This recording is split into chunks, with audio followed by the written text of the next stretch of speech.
항공기가 막 뒤로 밀리거나 막 이런 느낌이 막 들거든요. 필연적으로 헬기 사고는 이제 대형 사고가 되기 때문에 나무나 또는 그 밑에 있는 것들이 타고 올라오는 연기가 안으로 들어가기 때문에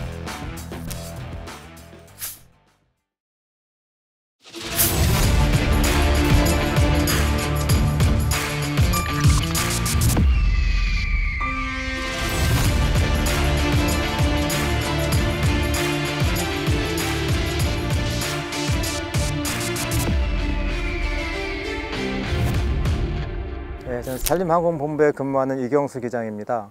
한 30년 정도 비행 경력이 있고 김강덕 기장이라고 합니다. 산림청에 약 6년 동안 산불진화 항공기 조종사로서 근무를 하고 있습니다. 네, 저는 이동규 기장입니다. 총 비행 경력은 한 17년 정도 되고요. 산림청에서는 7년 차 임무하고 있습니다.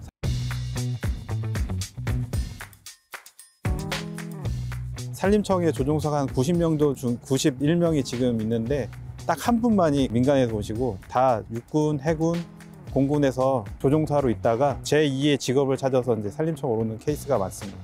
네, 저는 군에서 산불진화 임무를 간혹 이제 지원을 할 때가 있었는데 우리 그 선배 조종사들이 산림청 항공기로 이런 산불진화하는 멋있는 모습을 보다 보니까 저도 기회가 되면은 저러한 직능에서 한번 근무를 한번 해보고 싶다 이런 마음이 있었거든요.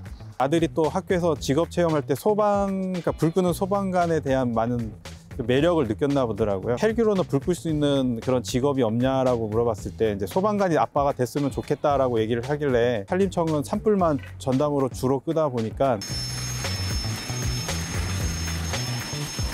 지금 이제 뒤에 있는 우리 헬기 같은 경우에 이제 비상 대기 중인 헬기거든요. 산불 출동 명령이 이제 산림청으로부터 떨어지거나 그러면은 이제 바로 이 뒤에 있는 항공기로 와서 점검을 간단하게 하고 시동하고 이제 절차에 따라서 목적지까지 비행을 하는데 한 이륙하는데 대충 한 15분 정도 이내에 보통 이륙을 하고요. 거기 이제 뭐 우리 골든 타임이라고 해서 대략 한 50분 이내에 가서 그 산불 현장에 가서 이제 물을 투하해야 되는 그런 어떤 시간적인 제약은 조금 있는 상태에서 근무를 하고 있습니다. 물 담수는 이렇게 올리면은 펌프가 돌아와서 물이 담수가 되고요. 내리면 이제 펌프를 끄는 거고, 이 부분은 스위치를 이렇게 하면은 물을 빨아들이는 이제 스노클이라는 이제 펌프인데요. 이 펌프로 해서 이렇게 저쪽 밑에서부터 이렇게 빠르는 거예요. 항공기 아까 그 저수지나 이런 데에서 얘를 담궈서 이제 담수를 하는 거고요. 산불을 진화하지 않는 조종사들은 일반 저수지나 이렇게 물 위에서 수면 상공 1m 위에서 하버링이라고 하거든요. 제자리 비행을 하는 경우는 거의 없을 거예요. 그 1m의 수심 보통 1에서 2m 정도의 그 상공에서 수표면 상공에서 이렇게 담수를 하는데 물보라가 치거든요.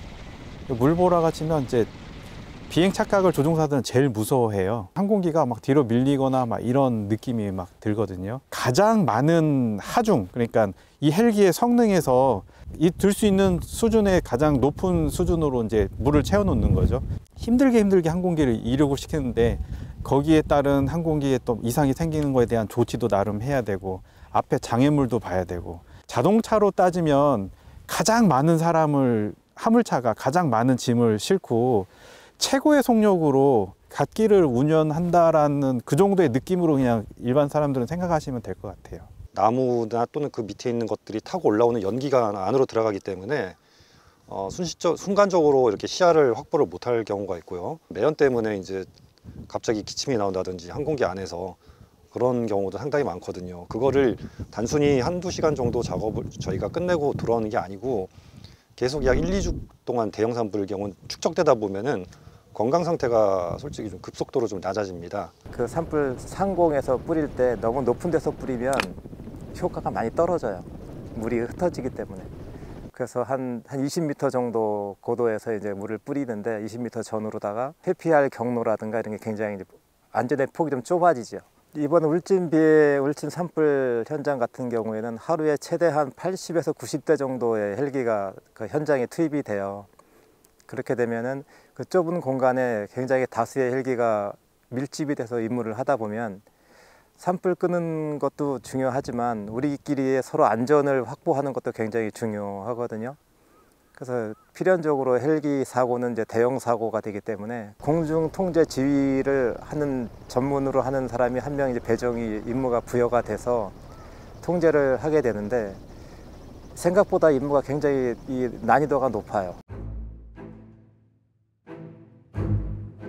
실제적으로 지난번 그 동해안 지역에 산불 났을 때처럼 대형 산불이 나게 되면은 전국에 있는 조종사들이 대부분 다 소집이 되어서 그 현장으로 출동을 하게 돼 있습니다. 짧게는 일주일, 길게는 약 2주일 정도까지도 임무를 계속하고 있고요. 지난번에 있었던 울진 산불 같은 경우는 조종사들이 거의 뭐 휴식이 없을 정도로 거기에서 계속 상주를 하면서 약 2주 이상 항공기를 운용하면서 조종사들이 비행을 한 적이 있었습니다.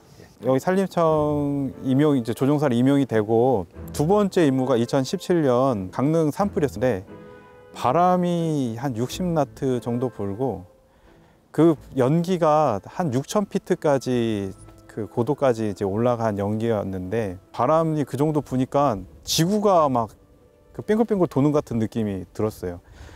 정신이 하나도 없고 혼잡하고 그리고 다수의 항공기들이 이렇게 몰려 있고 이게 참 쉬운 일이 아니구나 그리고 정신이 없구나라는 걸 그때 느꼈는데 또 규모가 크면 클수록 또 많은 전력이 들어와서 비행을 하니까 항적들에 대한 경계 내지는 어떤 공역 문제 이런 것들 복잡하게도 문제가 많아지기 때문에 더 위험은 더 증가할 수도 있고 하여튼 상황이 여러 가지로 다양하죠.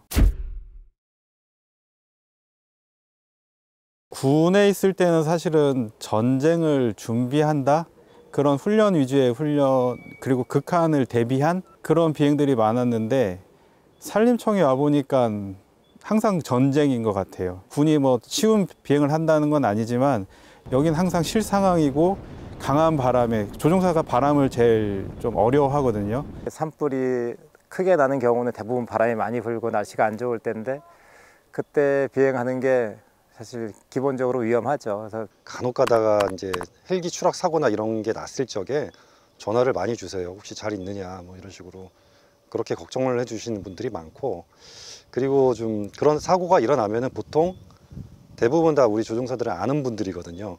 그래서 그럴 때마다 좀 마음이 좀 무거워지는 경우도 있죠.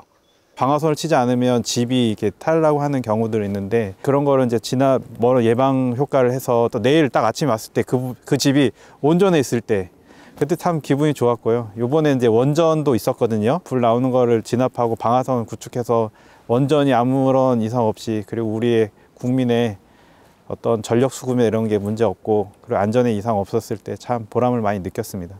더 확산되는 거를 방지했을 적에 나중에 좀 몸은 힘들지만은 아 그래도 정말 내가 좋은 일을 했구나 그런 좀 뿌듯함이랄까 이런 게 생겨가지고 그래서 어떻게 보면 이러한 직업을 택하지 않았을까 하는 생각이 들 때가 있습니다. 네, 갑자기 생각나는데 2017년인가요? 인제 쪽에 불이 좀 크게 났었는데 그때 인제 자작나무 숲이 있었어요. 그쪽으로 불이 번지더라고요. 그래서 아 이거를 꺼야 되겠다. 그래서 가는 불을 좀 열심히 막았는데 덕분에 자작나무 인제 쪽에 있는 자작나무 숲은 보호가 됐어요. 그래서 나중에 다른 사람들은 모르지만 저가 이제 보면은 개인적으로 저거 내가 안 껐으면 지금 좀 저게 있었을까 하는 그런 생각 그런 게 우리 임무를 하면서 소소한 뭐 행복이라고 할까 그런 생각이 드네요.